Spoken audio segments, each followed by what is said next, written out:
Well, guys, welcome to Whip Finish Wednesday. It is Wednesday night. It's that time of the week. It's that time of the um, night, and it's time for us to tie some flies and have some fun.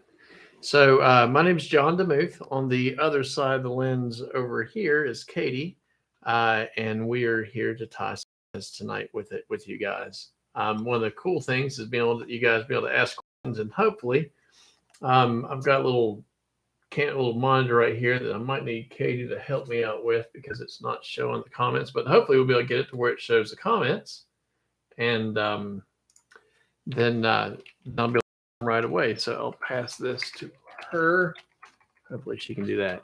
So what are we going to tie tonight? We're going to tie Brian Mahoney's mini meat jig, which is this guy right here. Actually, here's the one he gave me when we were fishing. It's a nice little jig to you can fish Euro style. You can fish like a little streamer. You can fish it. There's a million different ways to fish it.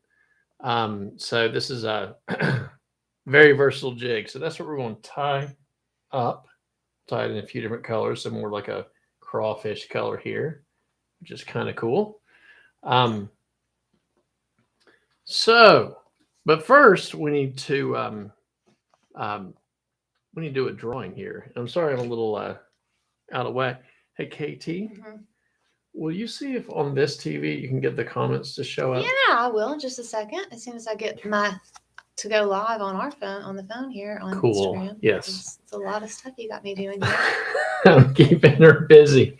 Yep, you're keeping me busy. So all these little ins and outs we're going to we'll work through, and each day we'll get each Wednesday night better. So 2 weeks ago we did a little competition to where you submitted a perdigon and used hashtag Whip Finish Wednesday. We were going to draw a winner last week, but we were so tied up we didn't get the chance. So we're going to do the drawing tonight, and the winner is going to get this pack, this tailing pack from Whiting Farms. This brown Leon tailing pack. So without further ado, let's see. I'm not looking. You can only see my hands, but I'm not looking, I promise. The winner is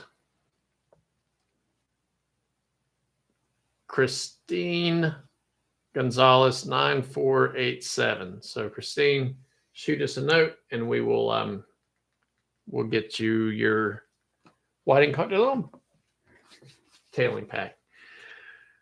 All right. Katie is doing her darndest to get the I'm not really sure how to get. I can't see from over here. Like it says right here, live chat. Right. So I'm doing this. I don't know really like why that's that, but there you go. Okay. Well, I guess you can just tell me the comments as we go. I guess. If that or try because that's what you guys came here for, and hopefully I'll eventually see the comments. So the hook I'm going to use is the Arex Freshwater 555 size 12. This is a jig hook. That's what I've got in the vise right now. And I'm going to do two different color variations. I'm going to use the fire hole. This is I'm going to use a 4.5 millimeter and Almond Joy.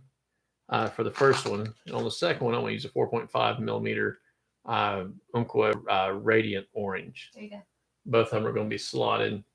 Hey, Michael Ragsdale, I see that comment. So that's the only one I see. Thank you, Katie. Everyone say thank you, Katie. She's like, So I'm going to get the Almond Joy out, and we'll slide it on the hook here. All right. And in the vise. Now I'm going to put just a little bit of lead on here. Now talking with Brian, Chris says, thank you, Katie. Thanks, Chris. Now I'll probably miss everyone else's comments. So now I can see the comments. So you guys, if you said something I ignored you, I'm sorry. Once again, congratulations to Christine Gonzalez, 9-4 something on winning the CDL. Truman, thank you. See, now that I can see the comments, I feel a little bit better. All right, so we got our bead in here. We're ready to rock and roll. I'm gonna grab my 015 lead, and really this is just gonna be to stabilize the bead, get it up here, put about 6 or 7 wraps on it. One of the things talking with Brian is he ties this in all sorts of different ways. This is kind of a heavier version. You can do it in a I won't say you can do it in a lighter version. But depending on how you're going to fish it. So if it's mainly just going to be Euro nymphed, probably ought to do it a little bit lighter than this. If you're going to use it as a dropper or as more of like a streamer type bouncing on the bottom, this is just fine. When we were fishing it this weekend, and as a side note, the white straggle bugger that we fished or that we tied last Wednesday night caught a fish on it with that fly this weekend. I am going to use the 12-aught classic wax thread in brown. But as I said, on a side note, this guy forgot what I was saying. Do you remember, Katie? No, not at all. So I'm going to build a little ramp here just so that lead doesn't move around. Don't have to build it too much. Hop it over, hop it down. Now we're good to go. So the main ingredient to this fly is going to be squirrel, zonk squirrel. So we've got this right here. I'll open it up.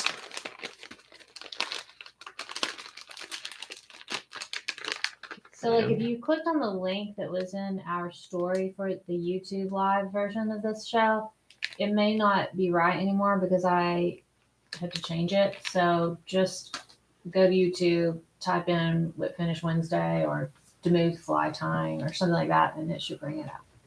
Yes, thank you, honey. Or if you go to our homepage on Instagram, we've got a link to The YouTube page. To the main YouTube page. Okay, so I've got a squirrel zonker here, as you can see. I'm going to, Katie, if you'll switch to camera 2, please. What I'm going to do is I'm going to cut a little bit of the hair off the skin here. So just cut straight off the skin. Maybe, I don't know, 3/4 of an inch or so. Need a little more than that. There we go. Just like that. And make it just a touch more. Just because I'm feeling crazy. All right. So what we're going to do is we're just going to put this little pinch of squirrel in our fingers. Camera 2 looks way up. Thanks, Chris. That was your idea. And what's going on, Tom? Thanks for hopping on. So we've got our little bit of dubbing or a little bit of squirrel that we pulled off here. Now, normally in Brian's pattern, this is always going to use for dubbing. He's just going to mix this up. But I like grabbing just a little bit, just because I can't stick with the original version, you know. So I'm going to put a little UV tan. So this is just a little UV tan ice dub. Nothing fancy. Just the smallest of pinches. So as you can see, I've got that dubbing there. I'm just going to set that ice dub right on top. And then I'm going to use my finger and just kind of work it around in there. Just turning it around, no big deal. You don't have to worry. I mean, if I were to sneeze right now, I'd go all over the place. But you don't have to really worry about much of it falling out. Don't have to mix super good. Basically, what we're doing is turn our finger into a coffee grinder and mixing up dubbing. So now we've got our dubbing for the body. So that's it right there. So go balls! Go balls! That's right. And for those of you who watch on Instagram, if you can, zip over to the old YouTube because it should look better. And I I can somewhat see your comments. And if I'm ignoring you on Instagram, I apologize. I cannot see those comments, but every now and then Katie's checking them, but she's doing up 500 things. Yeah, I can't pull up live on my phone. It's not showing. Okay. All right. So we've got, I'll do just a touch more. So we've got a nice little long, slender noodle here. Ready to go. As you can see right there. So I've got the thread. I'll set this here in case I need some more. Got the thread up here close to the bead, so I'm just going to work it back. So that dubbing is going to start roughly by the hook bend. We don't want it to go down the hook bend at all. Just have a nice little somewhat tapered body coming up. And you want to stop it right before you get to the bead. So if you want to go back to camera 1 so we can see the bodies. Okay, so you see a little bit of lead there right at the bead. Well, leave that spot open. I'm going to go back on top of this.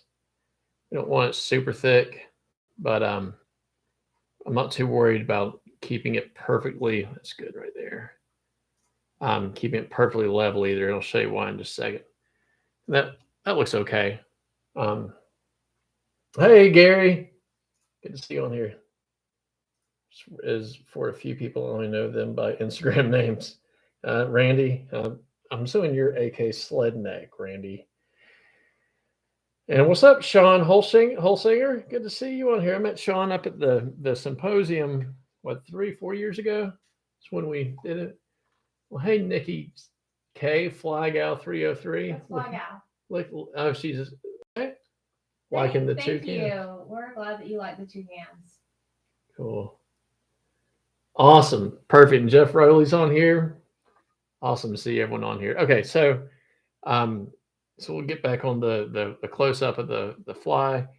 The reason I said don't worry about making it perfectly smooth and everything is we mix a little bit of ice dub in the body. So I'm going to take my Velcro, I'm going to brush it out, and that's going to brush some of that squirrel out. You can pick up, but it's also going to bring a lot of this ice dub out, and it'll make it more of that carrot shape like we're wanting. And it doesn't have to be a carrot shape. You'll see in a second. We're going to get rid of a lot of it when we put the tail on or the wing on.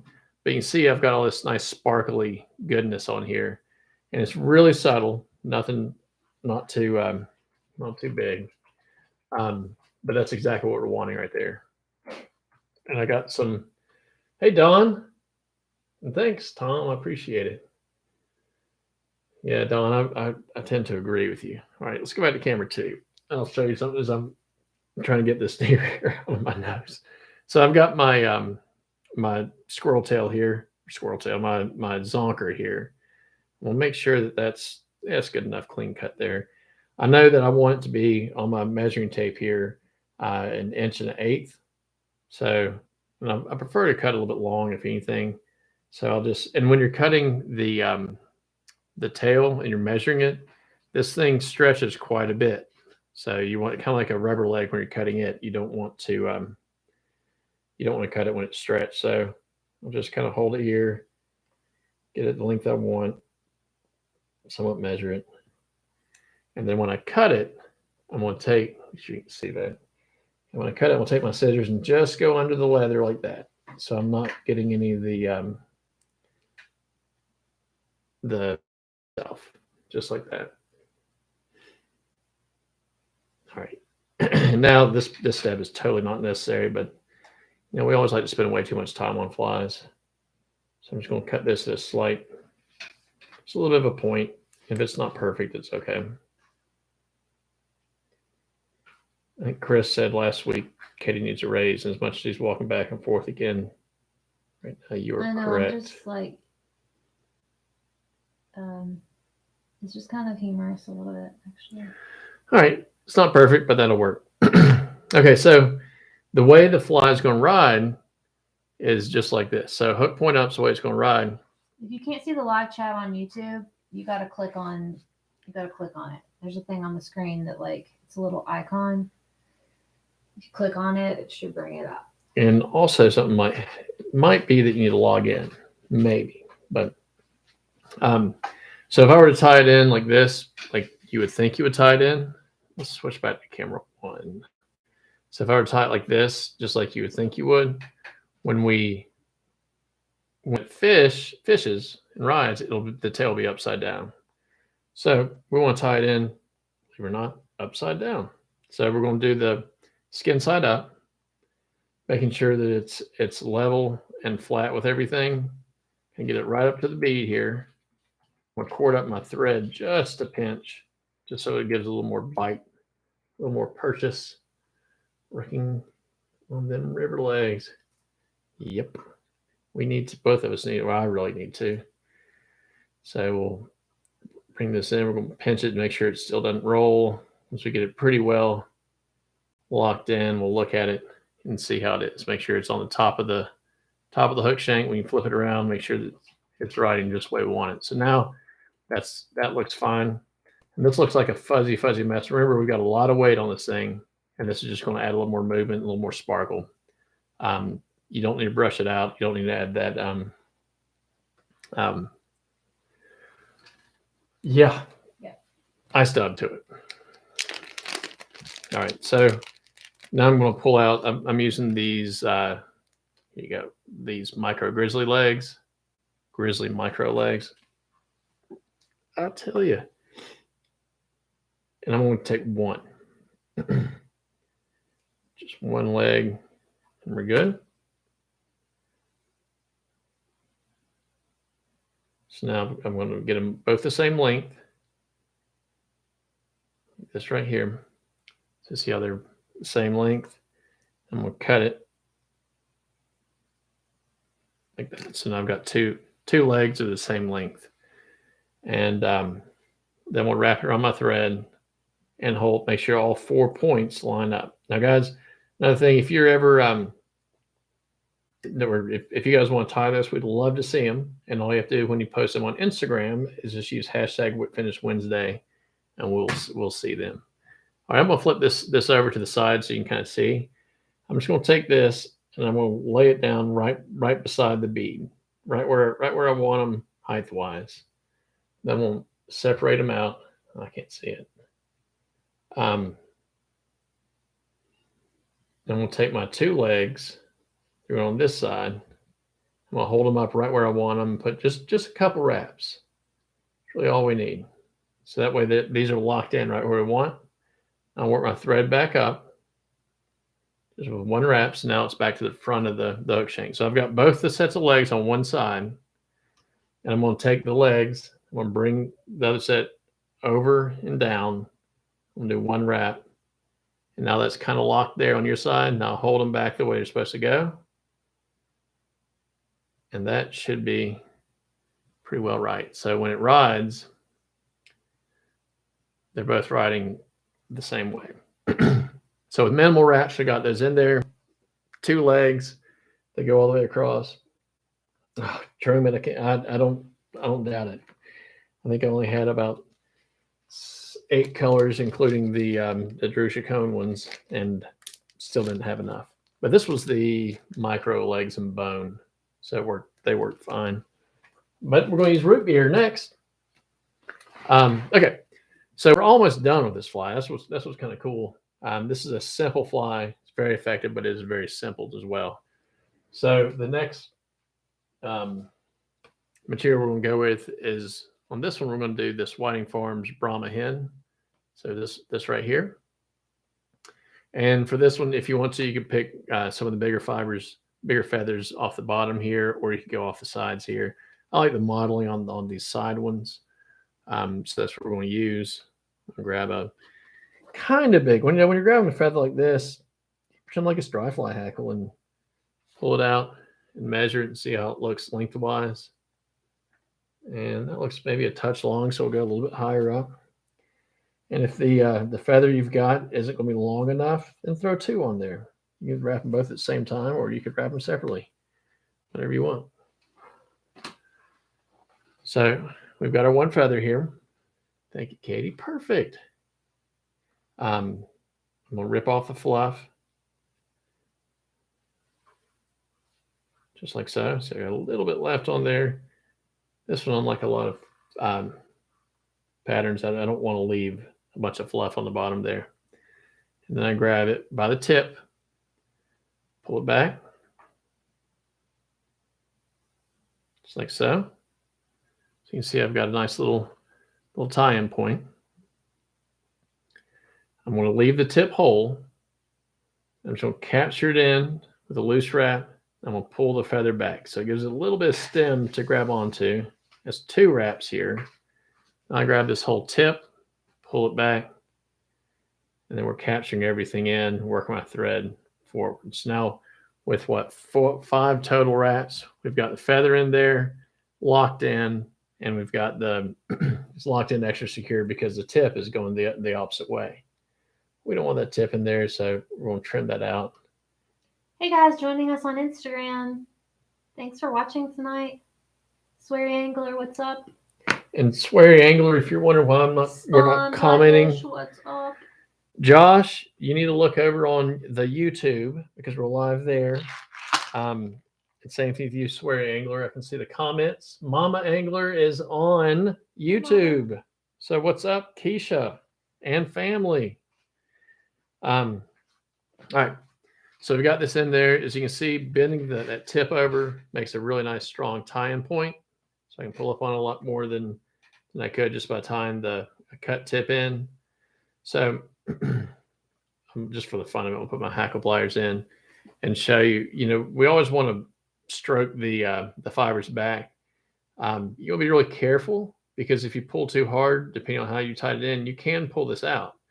And one of the tricks that I've learned is if you'll grab the feather and pull it through your fingers like this. So I'm grabbing the feather and pulling the feather through my fingers versus pulling back like this with your fingers. It's a lot less likely to pop out. So now we'll just keep everything aligned. Just pull back. Just like so. The trap, I'm just stroking the fibers back. Then we'll put this last one in here. And that's good. So I'll capture in with a wrap, do another one. And so we got 3 wraps in there holding that off. Take our stem, cut it out. And now, guys, we are just about done. So before I finish this fly, I'm going to grab my comb, pull this out, make sure that if you want to zoom back or put it on, there we go, perfect. So you can see right here, we've got our fly pretty much done. I'm going to add some head cement to the thread, do a quick whip finish. Like so. So anyway, like I was saying, Josh with Spawn Fly Fish, hop on the old YouTube and give us a watch on there so you can see hopefully more of the comments, but you can see the different angles. And same thing for you, Sweary Angler. And if Christine Gonzalez has recently logged on, you're the winner this week on the drawing for the Perdigons. So I like the legs to be just a shade shorter than the leather. This is one of those personal preference thing, but you probably leave them this length. But when I hold it down like this, it's where you can see it. When I'm holding it down, I'm gonna make sure there's no tension on the legs. I'll just cut them a little bit shorter, and that looks pretty darn good. So this is our thing. It's like IMAX on YouTube. Graham, I'm glad that you like it. That's what I'm talking about right there. Okay, so since we're down to this angle, it's perfect. So we've got our first fly here done. You can see the you'll have a little bit of sparkle coming off from that ice dub. Got the tail that's centered underneath, and right there is exactly how it's going to ride, just like that. So that's what we want. So we want it to look like. We're going to do one more in orange. So let's get another hook in the vise. So we're going to do the same. We're doing the Arex Freshwater 555 size 12. Right back at you, Graham.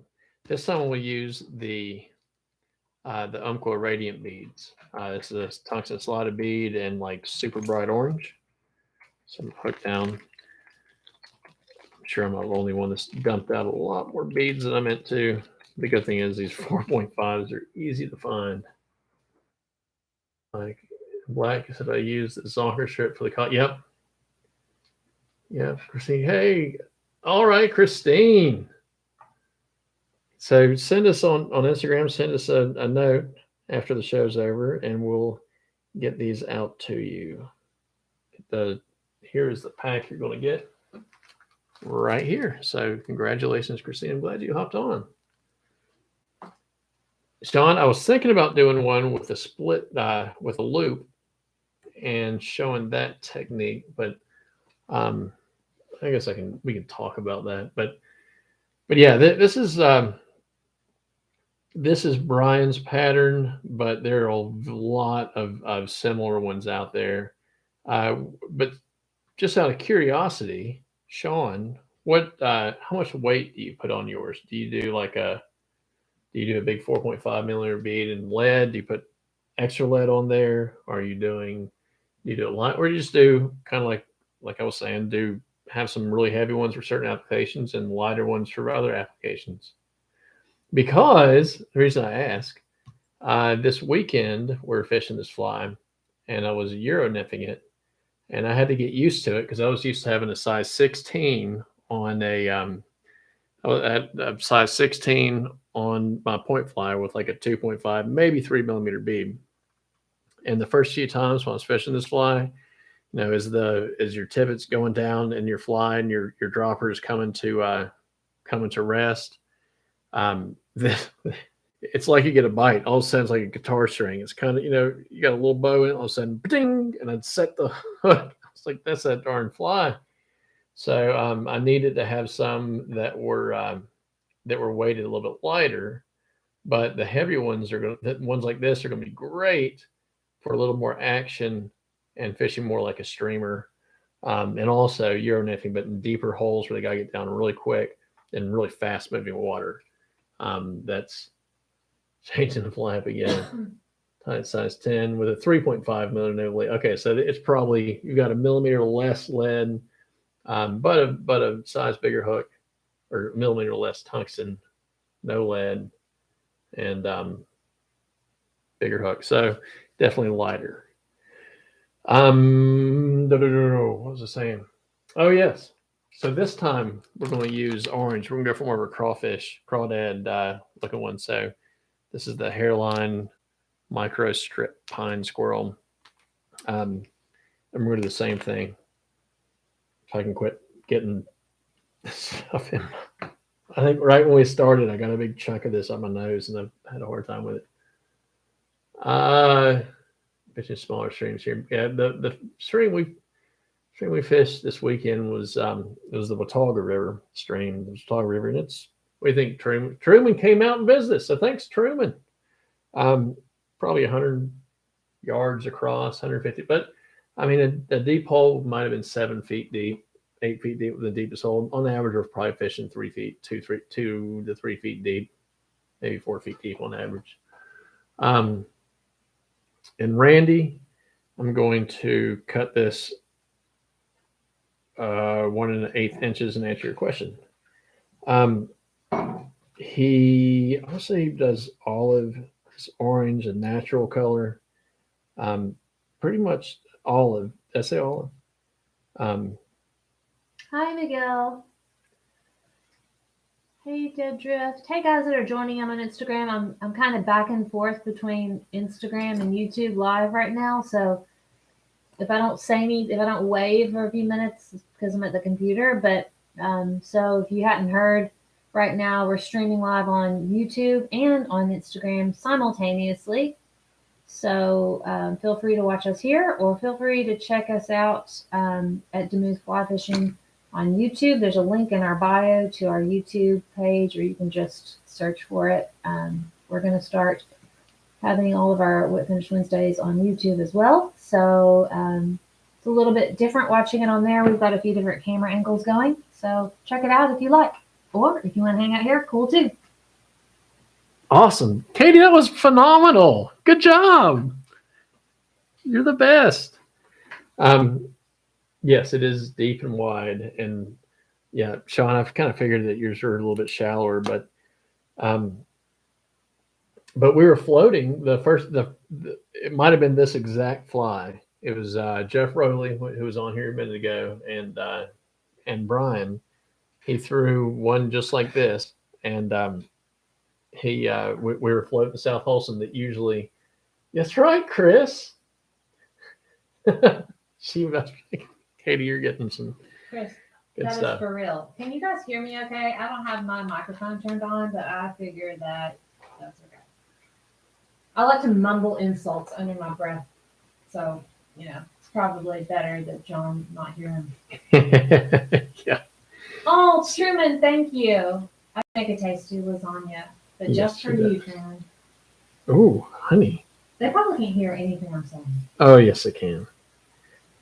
So Jeff Rowley, who's on here, and Brian, we were floating the South Holston River beginning of the year, and that's like a Frenchy type midge water. You're throwing floating down, throwing a double dropper on an indicator rig, just looking around for dries to start popping, and we get up on the very first place, the first hole that everyone stops at when you're fishing, mainly to get your stuff tied on. And we're tying our stuff on, and Brian's like, I'm gonna give this a shot. Let's see how this works. And he threw it out there, and like within 2 minutes caught a fish on this. And that was as they're generating, not real deep. You could see the bottom; it was pretty clear. But as they're generating, and we're in a boat, and he caught a fish first time. All right, so what it is, I cut a little bit of the zonker and put a little UV cinnamon. Sorry. Now I'm just going to mix this together. And Brian's doesn't officially call for the ice dub. I'm just kind of throwing it in there just for the fun of it. Chris says we can hear you. Yes, I can hear you, honey. Oh, no, I have to ask because I don't know. Like, you guys got to tell us, is like the volume okay? Can you hear everything? Like, Chris did a great job last week of being like, hey, camera 2, zoom it in a little bit. Like, that's really helpful because, it's different when you're watching it like from somewhere else because you notice stuff that I'm not noticing. Thank you. Loud and clear. Yeah, when we get everything good and set up in a few weeks and nail the start of these things, we get a little more confident in how we're going to see everything. It's we'll start doing giveaways again, and we'll start really pushing it. But right now, it's just kind of playing around to figure out, make sure we're doing it right and have fun while we're doing it. So. For those of you who don't know, Chris Harris is Stonefly 1. And the one that's really hard is Truman Nicholson. That's Truman on Instagram. That's tricky. That is tricky. He's really sneaky. All right. So it's hard to put Truman Nicholson with Truman fly fishing or whatever. Yeah. All right. So now I'm bringing this around. We put it on the zoomed in version again, please. All right. So you can see I've got that. Not a whole lot of taper, but that's okay because we've got all this dotting left over. Blank spot there. It says he thought Truman was sniffy. All right. That should be good. Thank you, Randy. Randy says using camera 2 is a good call. Yep, that was 100% based on what Chris said. View in the corner too, so cool. Yeah, they don't want that zoomed out view of just John. It stinks. Yeah, this one got the least hearts.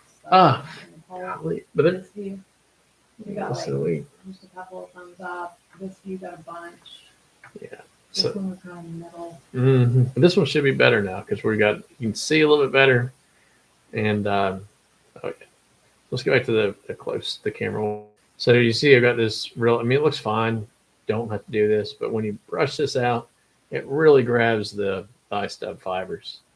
That's what kind of goes down the tail a little bit. So it's going to even out our Yeah. Yep. Even out our yeah. So there we go. So you see that goodness. I Cool. love it. It really does look good. See the true sneaky. Yep. Jeff, when are you coming up? Is it this week or next week? I can't remember. Jeff is going to be in our neck of the woods. One last time. When? That's what I thought. He told me a little while ago he's going to be here. We're going to fish. Tuesday. He says Tuesday. Tuesday. All right. We should be good to do something. Maybe we'll get Jeff here Wednesday. That's what we. If you want to see Jeff on YouTube right here, sit in this chair. Maybe he'll swing by Wednesday. All right, same basic thing. Tying it upside down because we want it to ride like this. We want it to ride like this, so we're tying it in like so. So skin side up. Just stick that right there on the bead. Let's make sure the bead's on there. Yep. Get the round slot up. Put that leather right beside the bead.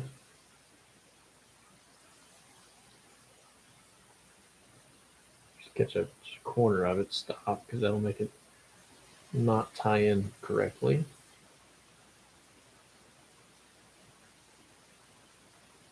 There we go. See how we're looking. A little bit of adjustment there. Looks good.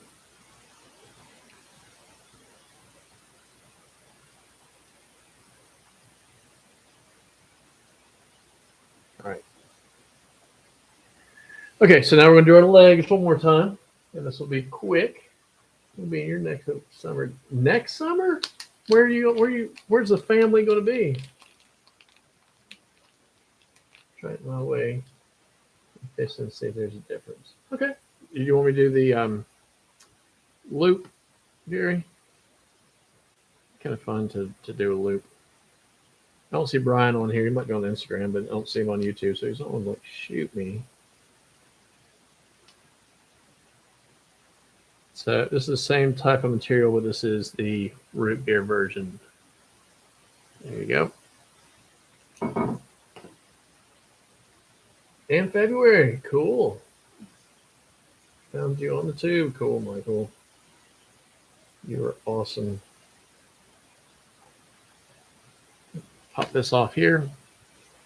Thank you, Michael. All right, so I'm going to grab the two legs, just one leg cut in half. We'll make sure the points are somewhat lined up. Okay. I'm going to place it right behind the bead, right where I want them to go, right behind the bead like that.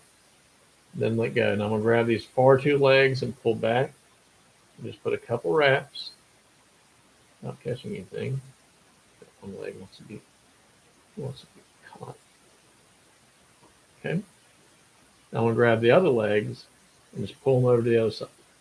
Make it real simple. On the other side like so.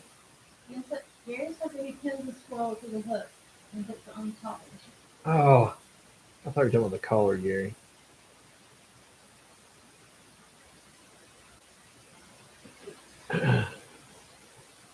You're putting the double bunny style, yep. Gonna scroll through the hook and put it on top of the shape. Yeah, I thought you were talking about the darn collar. My bad.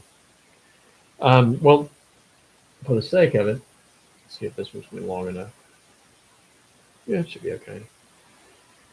If you'll get a Pettigene, or actually for this, I do like a Pettigene clip. So I'm going to get about, I get it without coming off. It's what I like about going live. It's like just unscript it, just make it up as we go. And there we go. So we've got a clip here. It's somewhat loaded with squirrel. Down a little bit. Grab our scissors, we'll cut it straight off the hide. And Gary, I know you told me how you did it the other day. Maybe because I'm such a good friend.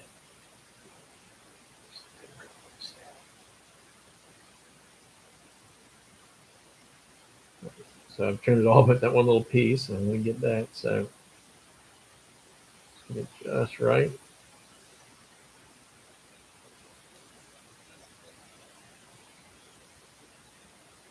I'm not wanting to cooperate. All right. So I'm just going to open this up, see if you can see. We move the camera too. So I've got this in the clip. I'm just going to kind of open it up and close it just little by little. It should start spreading it out a little bit. Depending on how thick your how thick the dubbing or how thick the squirrel was. So the squirrel strip. We'll allow you to thin it out. Just a little bit here and there. All right. I'm just prepping this up. That looks pretty good. So I've got enough for the thread to bite to. So I'm gonna make a little dubbing loop. It only has to be that long. I don't have to go crazy. We'll go around it once, twice. I'll get a, where are we going? Dub and whirl, check. Stick this in here. I'm not big for this type of loop anyway. I don't worry too much about putting dubbing wax on there because I like to be able to move it around and do what I'm doing right now. So I'm just kind of evening everything up. Making it just right. It should be good. I'll twist her up. Oh, wrong way. Twist her up.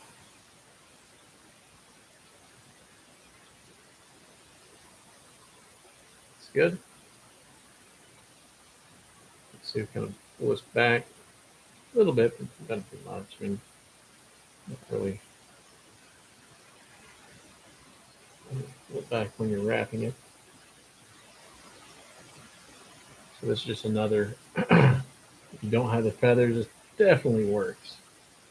But you don't need much squirrel. That's what science says. Then on the first house, you use tackle to keep it thin. All designed to be sparse with a big profile. Okay, so Brian, Mr. Mahoney is on here. From the man himself. The man. He said he loves that root beer color for the legs. The legs are just short of the end of the strip. And he uses also my second as well. And then he eventually knows these with the home bone face, which is quite happening with this. Too much material, it washes out of the strike zone too quick. So he's probably going to, I said, I can't see him or he's on here, so I wouldn't do that. So thank you to Draftfly for the badge tonight. And if we missed you guys buying a badge earlier in the show, thank you so much. We are streaming live simultaneously on Instagram and on YouTube tonight. So check us out on YouTube sometime. It's a little bit different experience. I think everyone that's watching on YouTube would agree it's pretty cool. But you get the same exact content. It's just a little visual. Well, we're doing the same thing. Just have triple the cameras. So that is that's a relatively sparse, but exactly what Brian, the fly guy here, said is correct. This is going to have a little more bulk to it than a few wraps of dubbing or a few wraps of hackle. But if you don't have hackle, this definitely works as well. So orange, yes, Keisha, the orange is a good color out here as well. And actually, I don't know if Truman noticed. Truman is up fishing with us this weekend. just for the fun of it. And I saw 3 or 4 crawdads that were, gosh, I'm trying to remember. We're trying to think, like 5 inches, 6 inches. They're huge. I mean, the ones are like that big around. They're just almost like lobsters, prawns. Cerise pine squirrel. Well, yes. And this was where'd it go? Here's it. Obviously, another favorite color. It's a bad boy right here. You know, no one likes purple, so I like to buy it all up when it's around. But yeah, the purple pine squirrel is a favorite color. So so all right.